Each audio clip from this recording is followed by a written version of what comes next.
Susan Johnson. After about a 3 to 4 year absence, a year? No, month, I'm sorry. Not thinking very clearly. As you can hear, my voice is very bad. Excuse me. I got tested for COVID Omicron, and it was negative. But here I am with laryngitis. I have half a voice, and I just felt that I needed to start doing my movie reviews again before people thought I abandoned the channel for reals.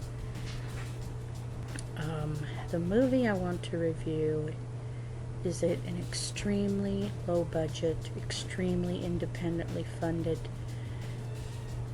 film called In a Madman's World. I will post links to where you can view the film online. I'll put the cast in the video, but this is going to be a very no-frills review. I don't feel well enough to doll up, as you can see. I look like crap. And this is a serious movie, and it's a seriously good movie, seriously important movie, and it's gotten a lot of negative reviews on the IMDb because unlike all these Ted Bundy movies that I talked about 3 or 4 months ago, this movie is being accused of glorifying a serial killer. Reading between the lines, I'd say that this person that didn't like the movie is angry because it's about a man who killed young boys, adolescent boys, even boys up into their 20s, young men. And people don't like movies about men who kill men. I saw a semi-decent movie about the serial killer, William Bonin from California. It wasn't gory, and I don't want gore, I'm not looking for gore. And it was kind of to the point, but it lacked something. I don't remember the name of it. It was probably just called The Freeway Killer because that's the moniker or the nickname that William Bonin earned. He had some accomplices, and one of his victims survived and was very frightened that the accomplice would get out of jail or get on parole and come after him. He survived all those years after William Bonin assaulted him and nearly murdered him, but somehow he spoke the name of the Lord and William Bonin let him go, and that was a miracle. A lot of serial killers have amazing survivors. I guess I worded that wrong.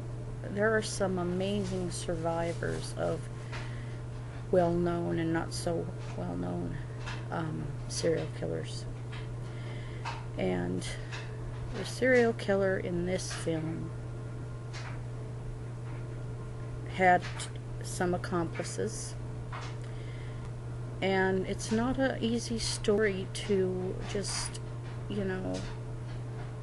say, well, this certain character or this certain real human being that exists even today. I have not heard about him dying in prison yet, so he's still alive, obviously. This movie's from, I think it's been, it was filmed probably quite a few years ago. I think it was 2012 when they were making it. I've been I enjoy true crime, but not as much as I used to, because it's so depressing, a lot of it, and it's anxiety, it triggers anxiety in me. And I picked this background not as a joke, but to hide a lot of the mess that's in my house. Because I've been sick. My cat died in November of kidney failure, kidney cancer. Christmas, the holidays came around. It snowed the other day here.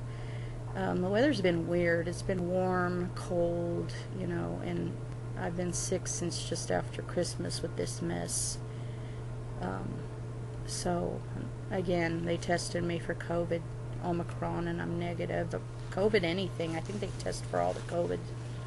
Still have a runny nose, partial laryngitis, fluid in my lungs. But anyway, getting back to the movie, I'm sorry I keep diverting. In a Madman's world, that's a very hard thing to say, in a Madman's world. It's a good title, it's just hard for me to say. We focus on Dean Arnold Quarrel. This guy, I think a lot of people are very uncomfortable with homosexual serial killers. It makes men uncomfortable, maybe even makes women uncomfortable, but it happens. John Wayne Gacy got a lot of attention, but he touted himself as being bisexual. He got more attention, but there are so many things that John Wayne Gacy copied off of Dean Arnold Quarrel. So I don't think anybody knows really how long Dean Quarrel killed people, young boys and young men. He started, I would assume he started in the mid to late 60s, maybe even before, I don't know. But a lot of this stuff didn't start coming to the attention of the law enforcement and to the community until young boys began disappearing in a neighborhood in Houston called the Heights.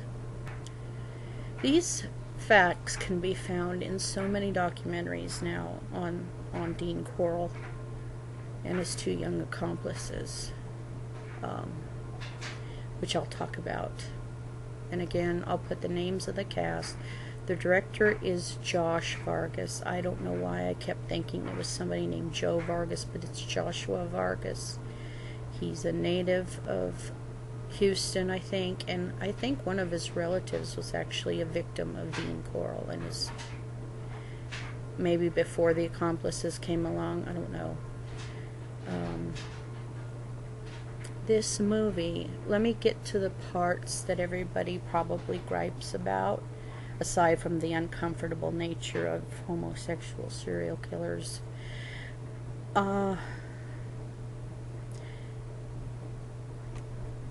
There's sound issues of the Birdemic level. Everybody knows Birdemic.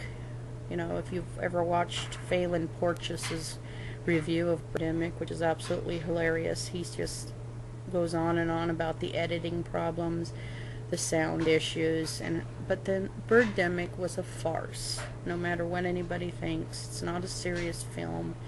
It's not a horror movie. It's a silly farce directed by a guy who thinks telling a plausible story. And In a Madman's World is based on okay, let me back up here. It's based on multiple interviews with the surviving accomplices, multiple interviews with probably law enforcement. The movie is on YouTube in full, and I will put links to it, but there's, the only things I gripe about is there's a couple of sound issues, there's a couple of editing problems, a couple of typos in certain text things, and, a couple of the wigs are obviously very badly, made up. they could have been worked on a little bit more, but this is not a farce. This is not Birdemic. It's an amateur film, that we can tell, but it's telling a true story, and it's telling this story very grittily. They even used the clothing that some of these kids wore. They used actual locations, which I thought, whoa, that must have felt weird. How hard is it to get into character when you're surrounded by the walls in which some of these children died at the hands of this monster and these two kids that he somehow duped. The first young accomplice that Dean Corll lured in, I don't know what year he lured him in, but he came along before the second accomplice. His name was David Brooks, I think he's still alive too. Young blonde kid, wore glasses. The real David Brooks is a lot cuter than the one in the movie. I mean, a lot more innocent looking, baby faced. The one in the movie kind of looked like Kurt Cobain with glasses on, just real craggy looking, you know, handsome, but not as baby faced as David Brooks. Real life David Brooks. And this baby-faced little towhead, long-haired accomplice helping him lure in boys from this Houston neighborhood called the Heights. And it's at one time it was a thriving place, you know, wealthy, prosperous, but in the 60s it started to decline, and poor white kids were living there, you know, middle class, lower middle class, poor, all went to school together, knew each other. It was just a close-knit neighborhood, but it was just, and I sometimes get into that bad habit of wandering into the real story instead of focusing on the film. Again, the film has some flaws, has sound issues, has a couple of wig issues, but the acting by all of the cast is superb, unlike Birdemic. And let's not mention Birdemic anymore. The acting is superb. The man that plays Dean Corll is very frightening, you know, very good performance. And the kid that plays David Brooks is a very quiet, kind of an underlying menace, but he's a great actor too. These people are, you know, obviously regional actors from that area. And then the second accomplice is Elmer Wayne Henley Jr. His dad is abusive. He's from a broken family. His mother works hard to support them, and his dad is obviously not very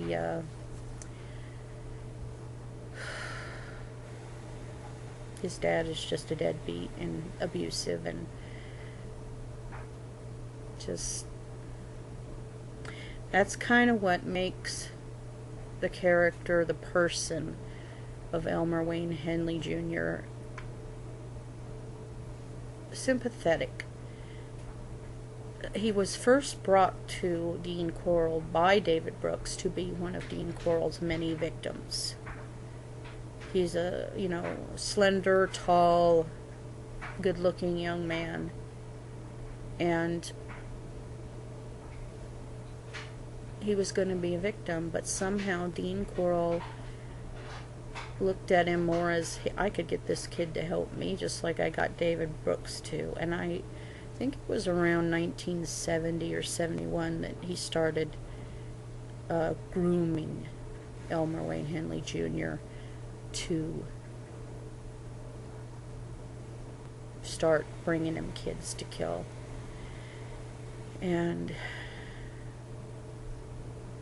this movie does a great job. It tells the story from Wayne's point of view, not from Dean's, not from David's, not from the victims. either, but from Wayne's, the second accomplice. Wayne becomes an accomplice. He becomes fascinated by what Dean is doing somehow, because when you're in a madman's world, what can you do? You either leave it or you stay there. And he tried to leave a few times. He tried to leave, but somehow he always got reeled back in. Dean Corll was many years older than these teenage kids. I mean, if Elmer Wayne Henley Jr. was 17 when he killed this monster, this pedophile, this gay pedophile,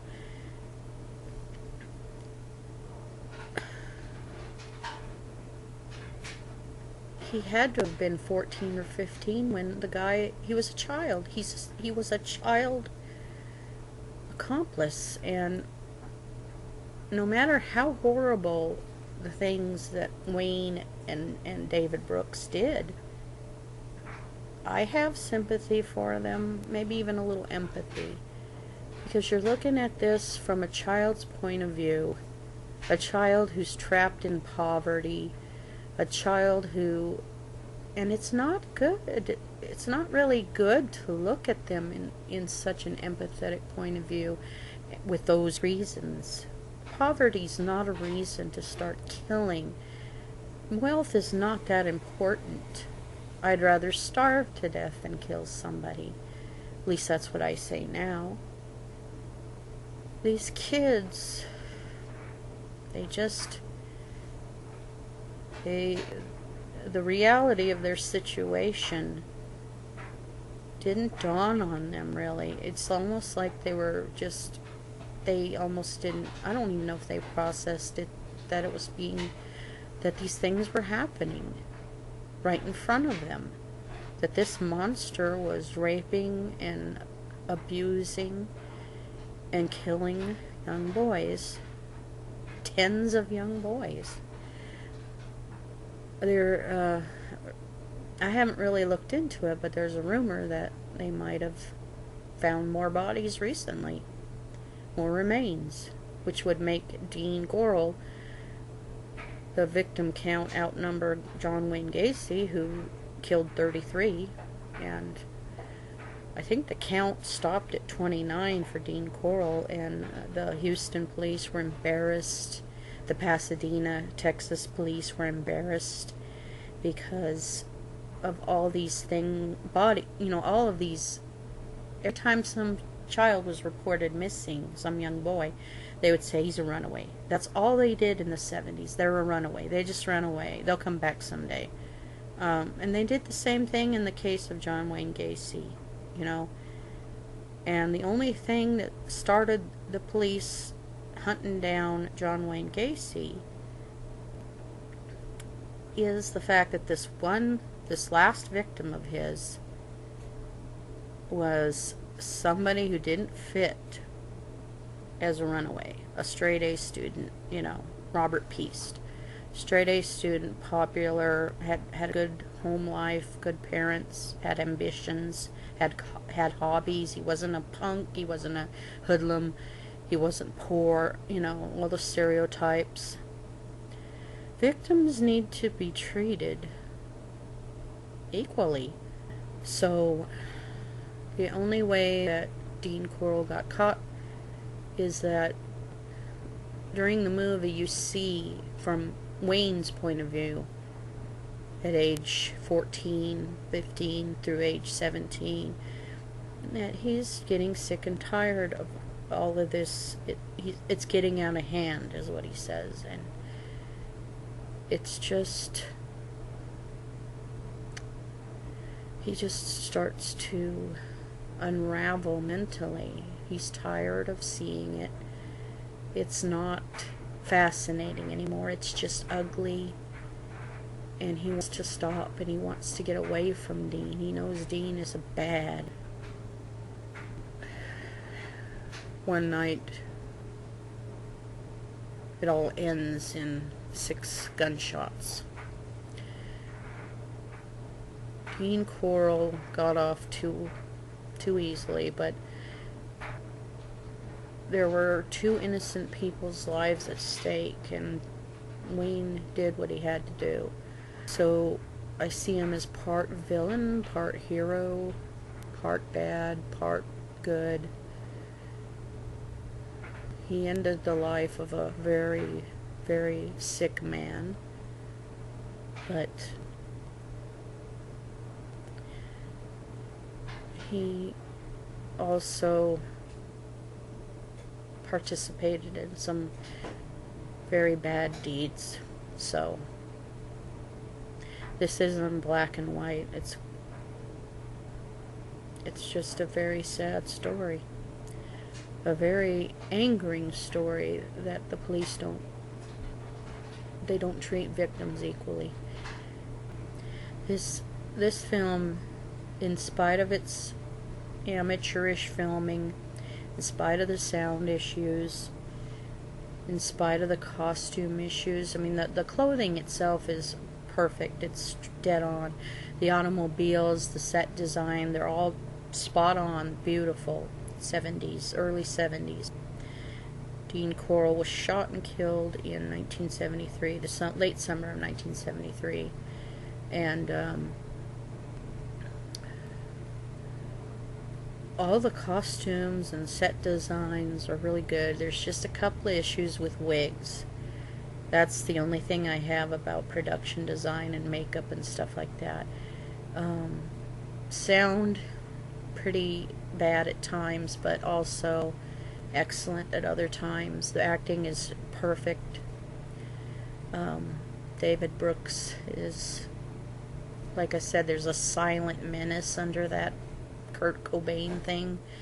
And then there's Elmer Wayne Henley, who's just, from his point of view, this story is being told. So he is the main character, Elmer Henley Jr. And so you can see the anguish and the reasons why he did it, although they're not good reasons. Being poor is never a reason to go out and try to earn money by doing evil. White slavery, I mean, sex trafficking, child abduction, child porn. If you're poor and you think these are ways to earn money, you're very sadly mistaken, and you're not going to take it with you when you leave the planet. You know what I mean?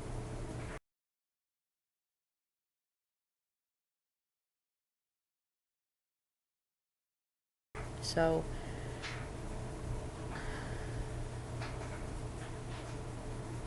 there's a better way to find peace, and I think most of you know what it is. It doesn't involve money. It involves a relationship with somebody who created us and understands us better than we understand ourselves. And that's really the only way you find it. It's not a jump up and down happiness. It's a peaceful, calm happiness. And I hope that Elmer Wayne Henley and David Brooks do in finding the happiness in our Savior, Jesus.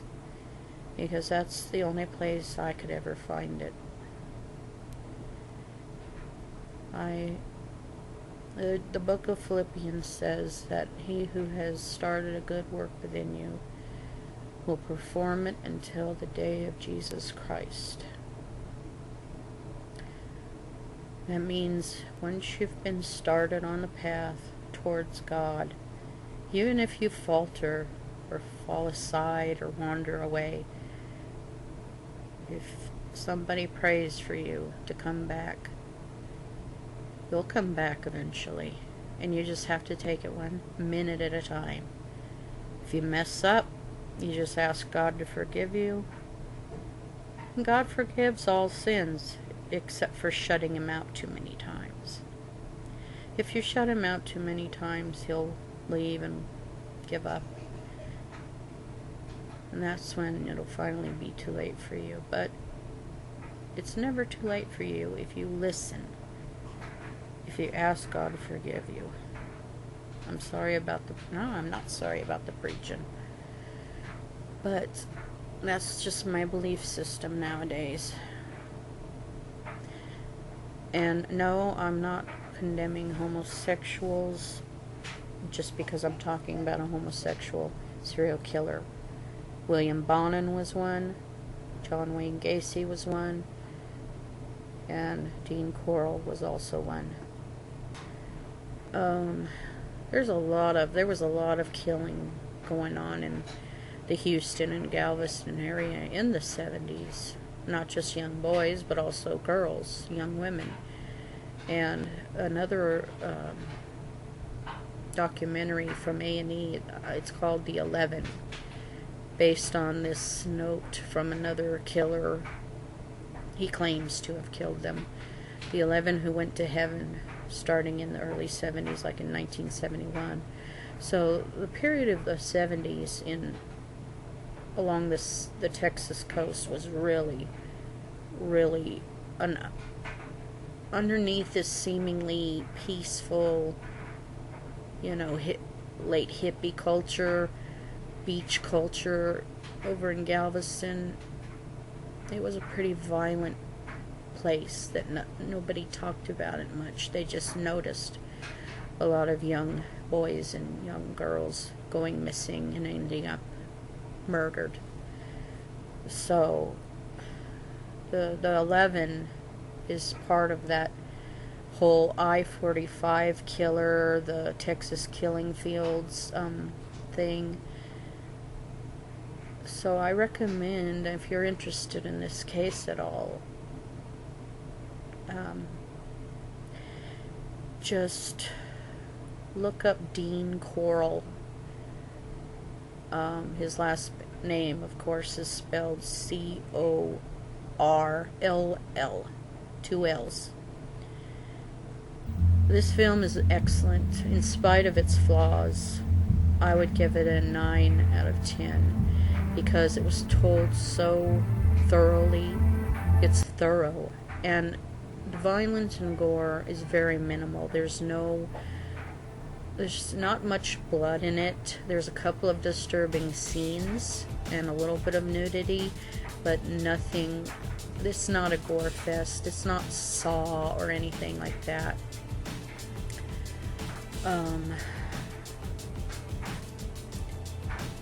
It's a horrifying case, to be sure, but it doesn't get nearly the attention that Ted Bundy or even John Wayne Gacy, even compared to Ted Bundy, even John Wayne Gacy doesn't get the attention. You know what I mean? It's Bundy. There's so many movies being made about him, even to this day. Why don't we put Ted Bundy to bed and leave him there?